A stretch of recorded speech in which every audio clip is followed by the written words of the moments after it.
ನಾಗಮ್ಮನ ವಿಶೇಷತೆ ಅಂದರೆ ಅವ್ರು ಏನಾರು ನೆನೆಸ್ಕೊಂಡಿದ್ದ ಕಾರ್ಯ ಆದರೆ ಅವರೇ ಬಂದು ಭಕ್ತಾದಿಗಳು ಅವ್ರದ್ದು ಏನಿದೆ ಅರ್ಕೆ ತೀರಿಸಿ ಹೋಗ್ತಾರೆ. ಪಂಚಮಿಯು ಪಂಚಮಿಯು ನಾಗದೇವತೆಯ ಪಂಚಮಿಯು ಪಂಚಮಿಯು ಪಂಚಮಿಯು ನಾಗದೇವತೆಯ ಪಂಚಮಿಯು ನಾಗದೇವತೆಯ ಸಂಭ್ರಮವು ಭಕ್ತರ ಮನದಲ್ಲಿ ಸಡಗರವು ಪಂಚಮಿಯು ಪಂಚಮಿಯು ನಾಗದೇವತೆಯ ಪಂಚಮಿಯು.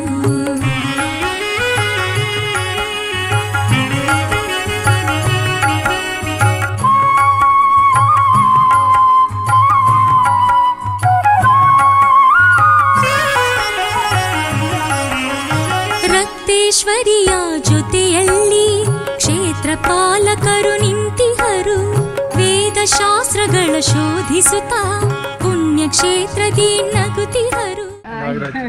ನಾಗರಾಜ ಚೆನ್ನಾಗಿ ಅನ್ನಿಸ್ತಾ ಇದೆ. ಭಕ್ತಾದಿಗಳು ಜಾಸ್ತಿ ಬರ್ತಾರೆ, ನಮಗೂ ಇನ್ನೂ ಖುಷಿ ಆಗುತ್ತೆ. ಇನ್ನೂ ಹೆಚ್ಚಿನ ಸಂಖ್ಯೆಯಿಂದ ಜನ ಬರಲಿ ಅನ್ನೋ ಥರ ನಮಗೂ ಆಸೆ. ಅಮ್ಮನ ಸೇವೆ ಮಾಡ್ತಾ ಇದ್ದೀವಿ, ಇದೇ ಥರ ನಡ್ಕೊಂಡು ಹೋಗಲಿ ಅಂತ ನಮ್ಮ ಆಸೆ. ಬರ್ತಾರೆ ಎಲ್ಲ ಕಡೆಯಿಂದ ಬರ್ತಾರೆ. ಎಷ್ಟು ವರ್ಷದಿಂದ ಮಾಡ್ಕೊಂಬತ್ತಾ ಇದ್ದೀರಾ ನೀವು ಇಲ್ಲಿ? 21 ವರ್ಷ ಆಯಿತು. 21 ವರ್ಷದಿಂದ. ಇದು ಬರೀ ನಾಗರ ಪಂಚಮಿ ಒಂದೇನ ಮಾಡೋದು, ಬೇರೆ ಏನ ಮಾಡ್ತೀರಾ? ಎಲ್ಲ ಪ್ರತಿಯೊಂದು ಹಬ್ಬನೂ ಮಾಡ್ತೀವಿ. ಗಣೇಶ ಹಬ್ಬ ಮಾಡ್ತೀವಿ, ಯುಗಾದಿ ಹಬ್ಬ ಮಾಡ್ತೀವಿ, ನಾಗರ ಪಂಚಮಿ ಮಾಡ್ತೀವಿ, ಎಲ್ಲ ಮಾಡ್ತೀವಿ. ನಾಗದೋಷವು ಕಳೆಯುವುದು, ಮುಕ್ತಿಯ ಕರುಣೆ ದೊರಕುವುದು. ನಾಗದೇವತೆಯು ಕ್ಷಣದಲ್ಲಿ ಪಾಪವ ಪರಿಹಾರ ಮಾಡುವಳು. ಭಕ್ತರ ಕಷ್ಟವ ಕಳೆದಿರುವಂಥ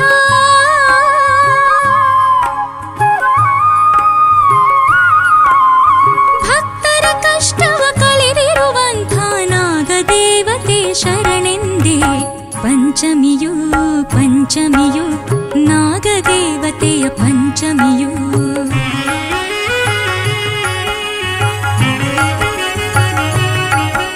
ಎಲ್ಲರಿಗೂ ಅವ್ರ ಅಮ್ಮನ ನಂಬಿಕೆಯಿಂದ ಬಂದು ಒಳ್ಳೇದಾಗುತ್ತೆ ಅಂತ ಹೇಳ್ತೀವಿ.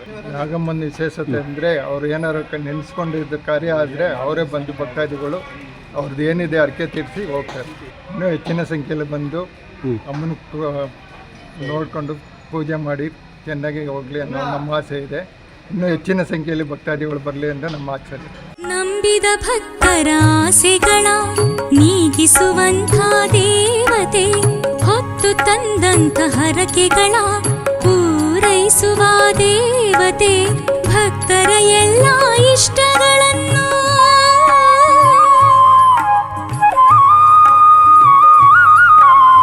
ಭಕ್ತರ ಎಲ್ಲ ಇಷ್ಟಗಳನ್ನು ಪೊರೆಯುವ ನಾಗದೇವತೆ ಪಂಚಮಿ. ವನಿತಾ ಪರವಾಗಿಲ್ಲ, ದೇವಸ್ಥಾನ ಪೂಜೆ ಮಾಡಿದ್ಮೇಲೆ ನಮ್ಗೆ ಅನುಕೂಲ ಆಗೈತೆ. ಯಾವ ರೀತಿ ಅನುಕೂಲ ಆಗೈತಮ್ಮ? ಇದು ಮಾಡಿ ಪೂಜೆ ಎಲ್ಲ ಮಾಡ್ತಾ ಇದೀವಿ, ಅನುಕೂಲ ಆಗೈತೆ. ಚಂದ ಬರ್ತಾರೆ. ವಾರಕ್ಕೆ ಒಂದು 20 ಜನ 30 ಜನ ಬರ್ತಾರೆ ವಾರಕ್ಕೆ. ಶುಕ್ರವಾರ ಅಭಿಷೇಕ ಇದೆ, ಶುಕ್ರವಾರ ಎಲ್ಲ ಬರ್ತಾರೆ. ಭಕ್ತರ ಎಲ್ಲ ಇಷ್ಟಗಳನ್ನು ಪೊರೆಯುವ ನಾಗದೇವತೆ ಪಂಚಮಿಯು ಪಂಚಮಿಯು ನಾಗದೇವತೆಯ ಪಂಚಮಿಯು ಪಂಚಮಿಯು ಪಂಚಮಿಯು ನಾಗದೇವತೆಯ ಪಂಚಮಿಯು ನಾಗದೇವತೆಯ ಸಂಭ್ರಮವು ಭಕ್ತರ ಮನದಲ್ಲಿ ಸಡಗರವು ಪಂಚಮಿಯು ಪಂಚಮಿಯು ನಾಗದೇವತೆಯ ಪಂಚಮಿಯು ಪಂಚಮಿಯು ಪಂಚಮಿಯು ನಾಗದೇವತೆಯ ಪಂಚಮಿಯು ನಾಗದೇವತೆಯ ಪಂಚಮಿಯು.